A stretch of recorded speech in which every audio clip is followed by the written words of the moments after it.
Right, all right, all right. Live there.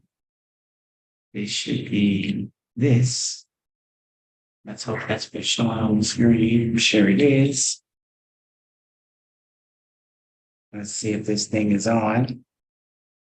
Let's see, we're not talking about music. Auto play. Turn the music off. We'll leave the music here. Go live.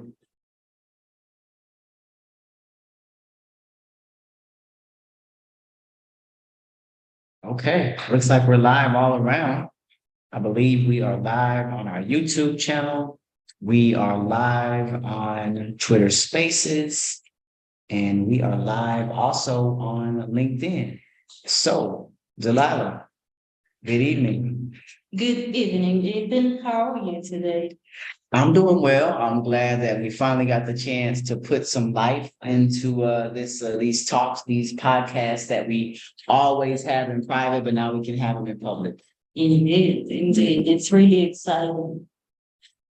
Yeah. So for those people that are listening on this, just kind of coming in, we are live on the Shift Enterprise Academy YouTube channel. You can go there. You can also go to at Shift Ventures, and that's on X, which most of us remember as Twitter. And then, of course, we're on LinkedIn under the topic of understanding your comparative advantage in the digital marketplace. And so that's what's going to drive our conversation tonight. You can, again, find us in all those places where we're live right now, X, LinkedIn, and YouTube. My name is Ethan Brisby. And I am Delilah Aisu. Absolutely. I am your host and also the founder of Shift Enterprise Academy, where we believe in helping people get from where they are now to where they want to be in the future. So Delilah, why don't you jump in there? Let's, I'm glad we're here. We can do a more formal intro if you'd like to, but we just want to add some value for the next maybe half hour, and then we'll get out of here. So what do you have for us to get us started? Well, Ethan, and for everyone who is listening to us live right now, well, the top question that we have today is, what is your comparative advantage? And we're looking at the digital marketplace, the place every seller wants to be, a place every buyer wants to pick that one thing, that one service, that one item they want to get. So let's get straight to it. Yo, Ethan, tell me something. What do you think comparative advantage is really in real sense? I mean, we're talking digital market spaces. Yeah, when I think of the idea of comparative advantage, and also looks like there's some issue with our Twitter space, but that's okay. I first would have, I would define it. First, what exactly, when you think about the idea of what is it that you are better than other people at? And I think in the market space, that can be a myriad of skill sets. You might be someone that just enjoys designing things, or you might be someone that really enjoys writing or communicating on social media. You may be someone that reads and researches various new tools in the digital marketplace, such as artificial intelligence. Or you may have some really cool automation tool you use. All of these things in the digital marketplace, where we're seeing shifts and changes so rapidly, your comparative advantage could be one thing today, and it could be another thing next month or next year. So for me, it's first about defining what is the idea of having a comparative advantage. And for me, I found out early that I love writing. I love speaking. And so I began to make a career out of it, whether I was in real estate and speaking as a trainer or a teacher, or now as a teacher helping people with businesses here in East Africa. So for me, Delilah, when I think about a comparative advantage, it starts about, really assessing my skills. What can I do better than other people? And then I have to be able to intentionally put that to use in a way that's going to add value to other people. So again, we're live on YouTube, on the Shift channel. We're also live here on LinkedIn, and our Twitter space is coming up as well. But how about you, Delilah? You've been in journalism now for going on 5 years, I think. You've written for several magazines. When you think about the way the digital space has evolved, even since you first graduated college and got into a professional career, what are you seeing as your comparative advantage, and how do you use it? Well, Ethan, just yesterday I was watching something in YouTube and a lady was just speaking about her experience with real estate. And I was thinking to myself, look at what she's doing. She said one typical thing, something anyone could pick up from anywhere. Everything you're doing is like a race. It's like a game. So do one thing, train for it. If you have to be the winner, you have to make sure you're on top of your game. So what it is that you're doing right now that's going to make you on top of the market tomorrow, all right? So if you're racing a 100 kilometer race, for example, what is it that you're doing? Are you training them in the morning? Are your shoes on? Yeah. Are you on the track trying to figure out what your speeds are like? Are you speaking to people who have done this already? So do not sit back and relax. You have to figure out how to get yourself from wherever it is that you are right now, because people are looking for the best, you know, you have to put on your A game. That's all I see.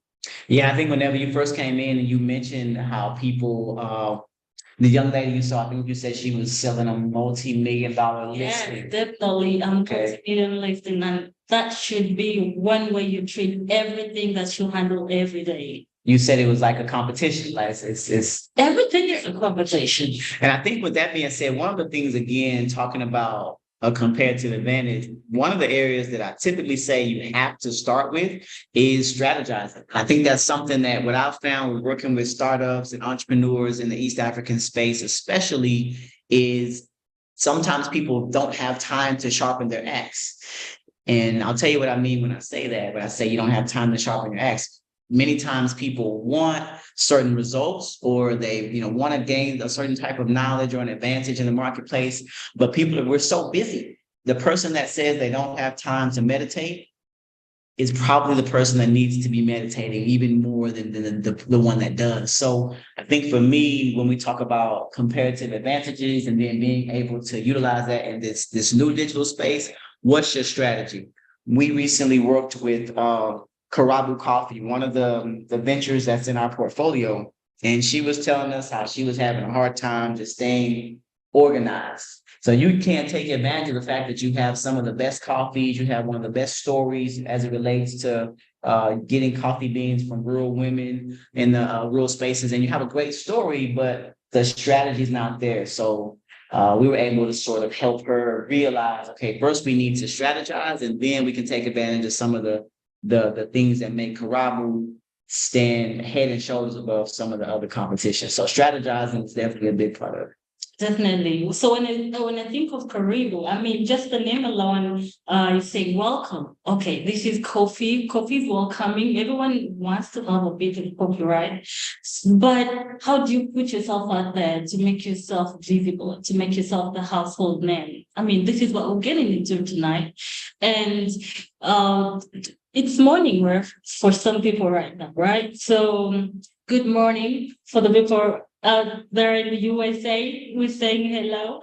I hope you're getting your coffee already. And if it isn't Caribou coffee today, maybe tomorrow you'll have your cup. Well, just thinking about Caribou coffee becoming a household name, it takes a lot of work. So beginning from branding, deciding what you want to look like, just from the way you're packaging, the way you're putting yourself out there online and saying, hello, here I am. I am on Twitter, which is now X.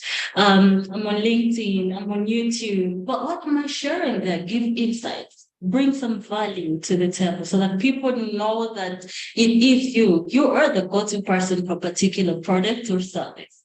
Huh, that sounds like the old adage I've heard people say. Sometimes you just have to show up. You might not, when they say you don't eat the fruit the day you plant the seed. So a lot of it goes, like you said, you do your work early. And you mentioned that it is morning for some people. Just we'll step back for a moment and make sure we do our proper introductions. We're live on the Shift Enterprise Academy YouTube channel. We're live on LinkedIn, and we're also live on a Twitter space. And so Delilah has been a part of Shift East Africa from the very beginning. And I'm, of course, Ethan Brisby, your the co-host. We're here together. And we just decided we wanted to find another way to connect with potential customers, potential clients, potential partners for the next phase of growth for Shift. And so I remember when I first came to East Africa, when I got back, we had a conversation, and I said, "Look, Delilah, I want you just to take notes, and I'm going to give you all the ideas that I possibly have come up with from the time I was kind of in and Idea dump. right?" And the idea dump, we said we wanted to do something like this, which would eventually evolve into a podcast. So that's how we got here. So welcome. Let's work.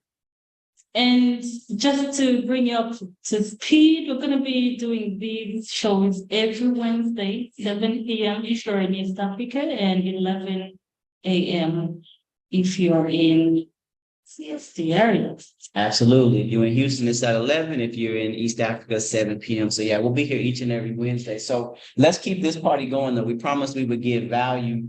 And that's what we're going to do. I know the first thing we talked about was strategizing. I think another area when we talk about a comparative advantage, it has to be in the data. It has to be in the now what you have. Does no good for the internet to be so vast and so expansive if we're not going to really use it in a way that's going to help you to know what other people are doing. So I would definitely say for me, the second part of understanding what your comparative advantage is how well you understand your market, how well you understand what the data is telling you for what you're already doing. Yes, and that may go like lower figuring out who you're speaking to in terms of gender, where they are, what they're saying, who they're looking at, those little details. I think they're really important. That way you'll be able to target your audience very smartly. Mm-hmm. What do you think, Ethan? Mm-hmm. No, absolutely. And I definitely agree. And I think that's one of the reasons why even here at Shift, talking a bit about what we're doing and as things evolve here, it's really about, we had a survey that we sent out to, we had about 130 people that have come through our programming. And so we sent out our survey to sort of get some feedback from other startup founders to better understand what their needs are. And so that's also a part of the reason why we're going to be going live, and is really to be able to engage people that may potentially need some sort of strategic planning assistance or maybe some sort of market research done for them. These are things that now Shift is building a system that we'll be able to use and be able to go forward with going forward. So I know you had taken quite a bit of notes on areas we could add value. So why don't you jump back in there and we'll keep the conversation going. Or Ethan, next I think I know that is very important, and that's one of the things that we really want to leverage on, because without data, there's no way we're going to go forward with anything. Well, when you speak research, we're speaking numbers, we're speaking insights, and these are things that are really important for decision makers, especially if you're planning to grow. Yeah, you always say, if you're planning to fail, you just don't plan it out, right? And that's just one way to do it. Don't plan. Yeah, I think that's another big thing that happens, especially when you start to think about what the data is telling you. How do you make adjustments? And I think one of the things I've seen, especially with Shift, is when we think about the Shift approach, the Imagine Your Goals is all about the strategic plan, which we sort of just touched base on.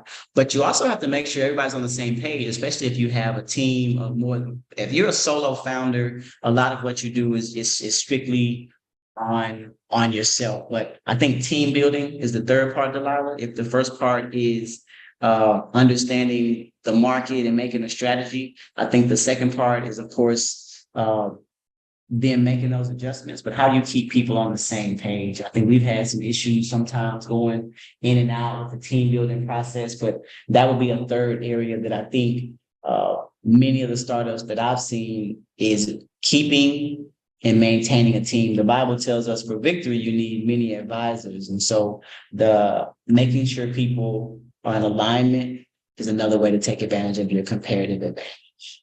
But of course, every person in your team is definitely important. Why? Because We have different ideas and we bring different skill sets. Again, this takes us back to comparative advantage. When you look at your team, who is doing what better than another person? So you leverage that to be able to get ahead of the game and just present yourself in the best way possible.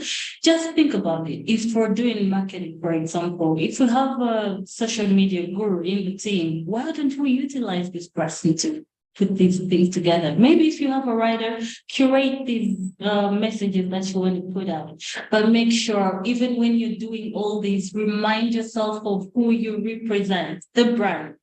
The brand. Let's not forget that because it's very important. It starts from just your name. If you're Ethan Brisby and you represent yourself as someone else, it could be something that, ticks off your potential clients because the same way. Yesterday he said he's Ethan. Today he's someone else. Say maybe he's C. Who is C? Now, in the event that you need to change yourself from being Ethan to C, then you have to take the process. It's not a leap, right? It's a process and it's gradual. Again, it's all about building. Once you build, then you can create, and thereafter, of course, the evolution comes in very naturally. Absolutely, build, create, evolve. So again, I'm Ethan. I'm your host here. This is the Shift Enterprise Academy podcast. I'm joined by Delilah Aisu. You can find us on YouTube, on the Shift Enterprise Academy YouTube channel, at Twitter. I think our spaces I'm not sure what's going on there, but we're at Shift Ventures is the Twitter space, and then of course here on LinkedIn. And so we decided we would begin going live on Wednesdays. So we'll be here each and every Wednesday from 7 p.m. to about 7:30. So just a half hour. And we want to power punch these podcast shows with insights related to different topics around business development, also with different topics related to how we help startup founders with the shift approach and things of that nature. So it's just another way to engage with the community, because that's a very important part of who we are. So today's show, we said we talk about, understanding, utilizing a comparative advantage.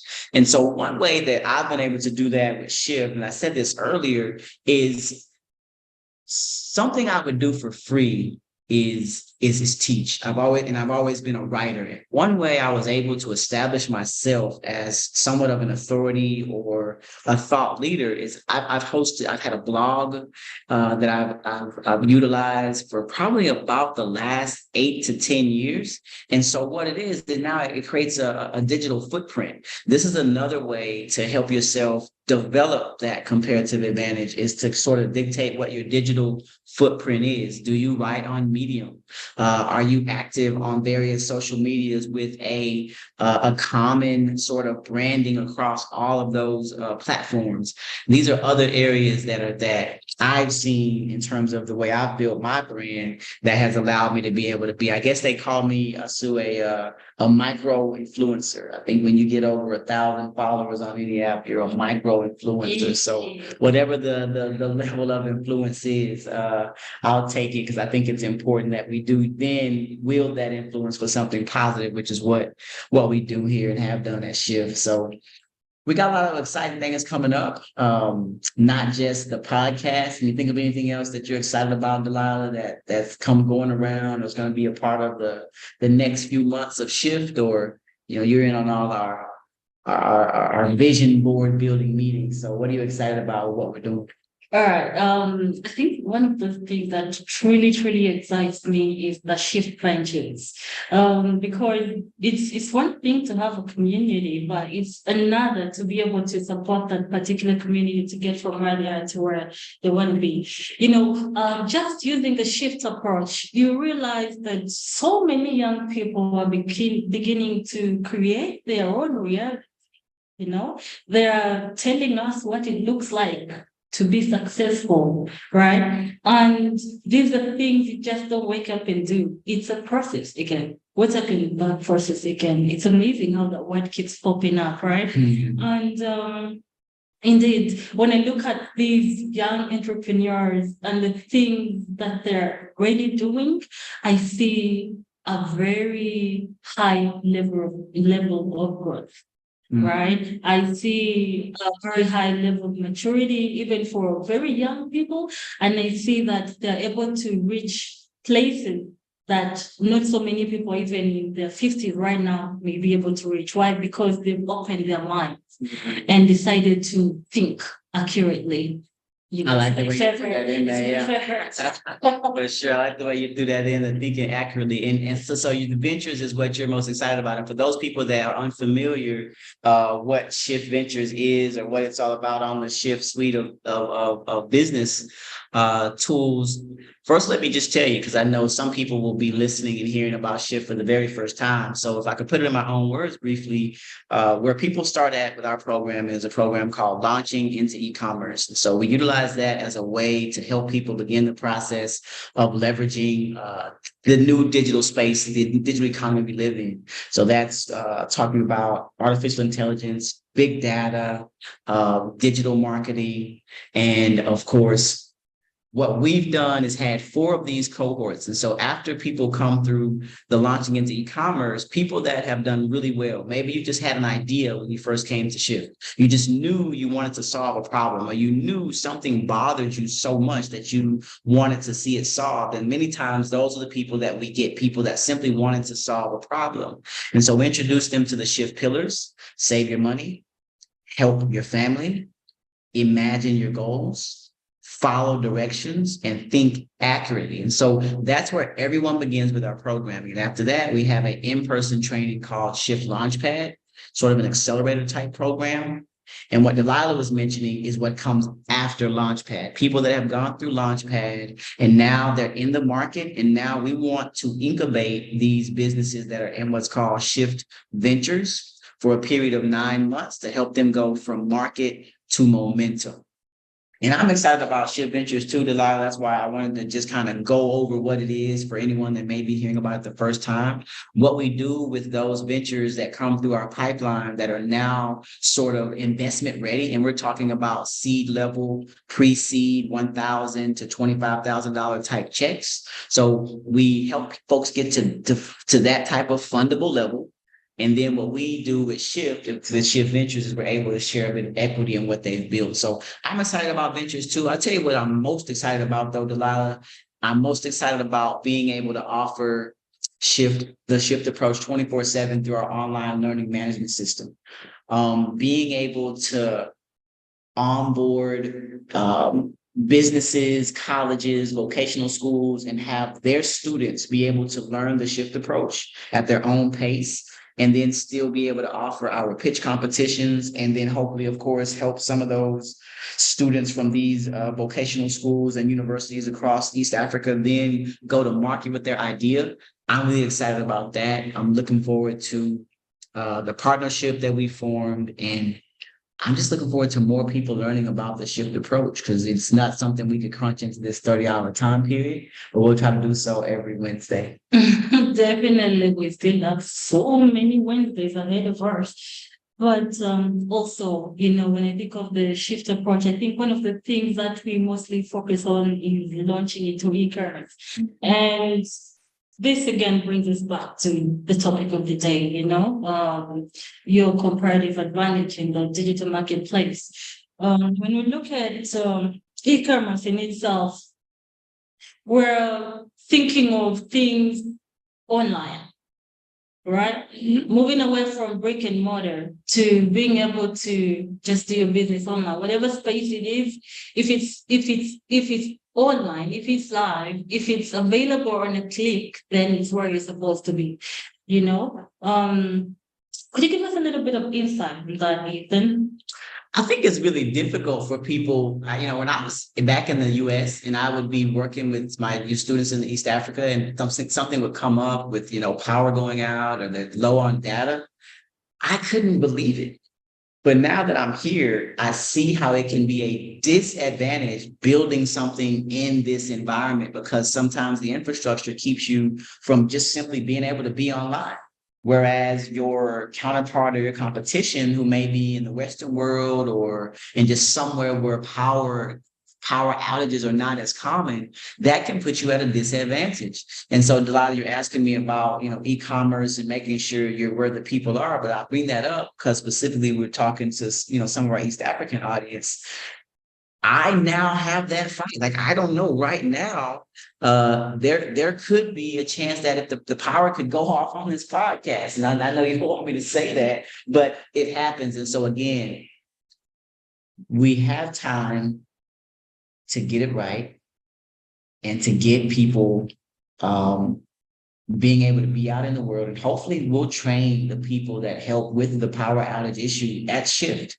Hopefully they'll come through a vocational program where we can spark the mind of the young boy that's learning electrical engineering or learning about power production. And maybe he'll go out and solve or help to alleviate some of these issues, especially related to infrastructure, that some of the founders that we see are dealing with. Because there's one thing to have a comparative advantage, but being here on the continent, I'm realizing that there are absolutely some disadvantages that keep people from unable to get what they need. So again, we're live on YouTube, we're live on LinkedIn, and our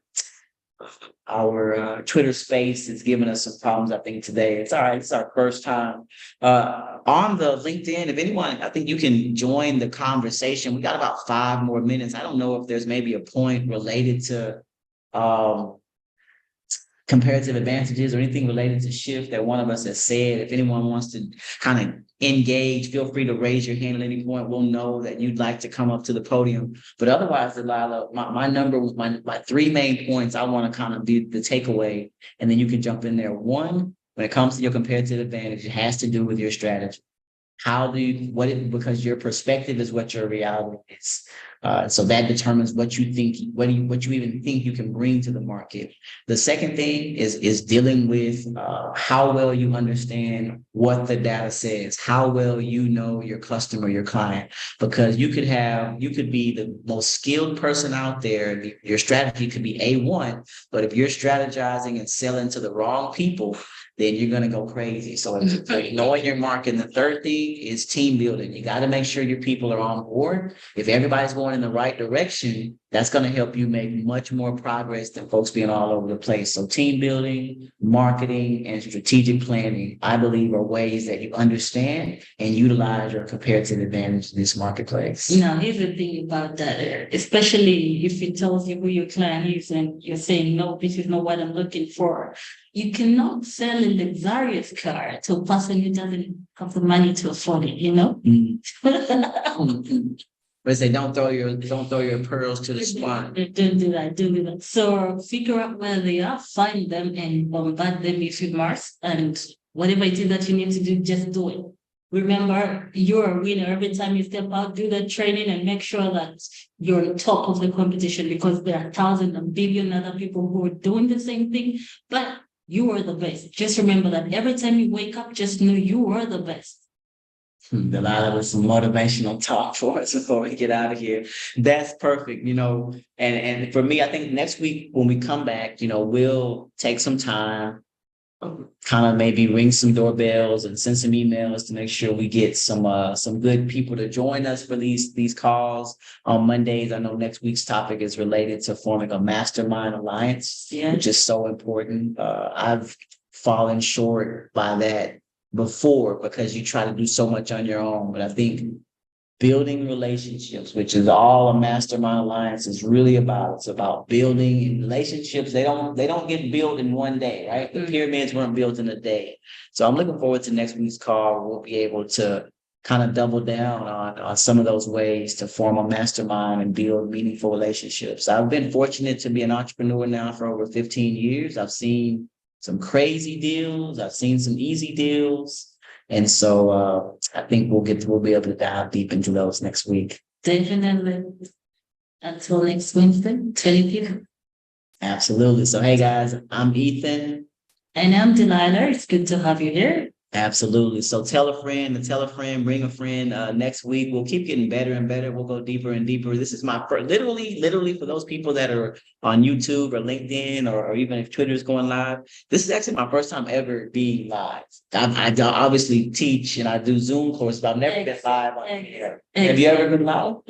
Listen, you live every day, all the time. You're right. Life is live. Life is live. I have been a school teacher. I used to tell my students teaching school is like being on live TV every day because you just never know what's going to happen. So we'll come back next Wednesday.